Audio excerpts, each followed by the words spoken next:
সরকারি কর্মচারীদের জন্য 50% মহার্ঘ ভাতা কার্যকর। বেতন কাঠামোয় আসছে বড় পরিবর্তন। তো বন্ধুরা, দীর্ঘ প্রতীক্ষা আর অনিশ্চয়তার পর অবশেষে সরকারি কর্মচারীদের জন্য আশার আলো জ্বালালো অন্তর্বর্তী সরকারের উপদেষ্টা পরিষদের বৈঠকে গৃহীত এক যুগান্তকারী সিদ্ধান্ত অনুযায়ী গঠন করা হয়েছে নবম পে কমিশন 2025, যার নেতৃত্বে রয়েছেন সাবেক অর্থ সচিব জাকির আহমেদ খান। তো বন্ধুরা, এই কমিশনের উদ্দেশ্য হচ্ছে বর্তমান দ্রব্যমূল্যের ঊর্ধ্বগতি ও জীবনযাত্রা ব্যয়ের সঙ্গে সঙ্গতি রেখে সরকারি কর্মচারীদের জন্য একটি বাস্তবসম্মত বেতন কাঠামো প্রণয়ন এবং প্রয়োজনীয় সুপারিশ প্রদান করা।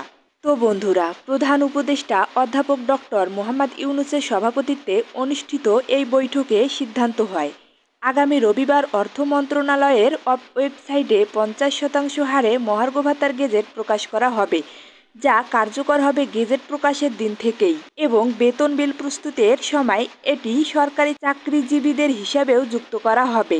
সর্বনিম্ন 20,000 টাকা পর্যন্ত মহার্ঘ ভাতা নির্ধারণের বিষয়েও নীতি নির্ধারকদের মধ্যে ঐকমত হয়েছে।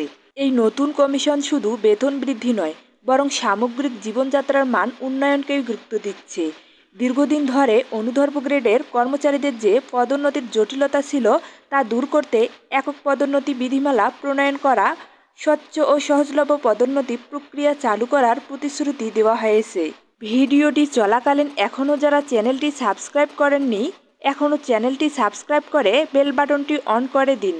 তো বন্ধুরা, একই সঙ্গে চিকিৎসা ভাতা, আবাসন ভাতা ও পরিবহন ভাতা, যেগুলো অষ্টম পে স্কেলের পর আর পুনর্নির্ধারণ হয়নি, তা সংশোধনের প্রতিশ্রুতিও দেওয়া হয়েছে, যা সময়ের দাবি হিসেবেই বিবেচিত।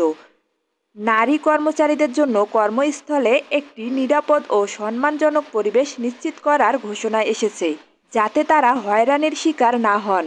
অবসরকালীন সুযোগ সুবিধা বৃদ্ধির বিষয়েও নেওয়া হয়েছে এক গুরুত্বপূর্ণ সিদ্ধান্ত।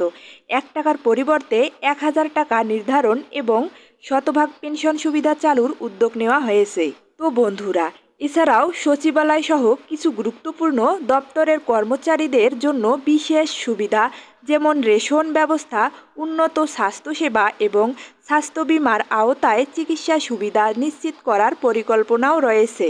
তো বন্ধুরা, এছাড়া নিম্ন গ্রেডের কর্মচারীদের দক্ষতা বৃদ্ধির জন্য প্রশিক্ষণ কার্যক্রম চালু করার কথাও পে কমিশনে আওতায় থাকবে।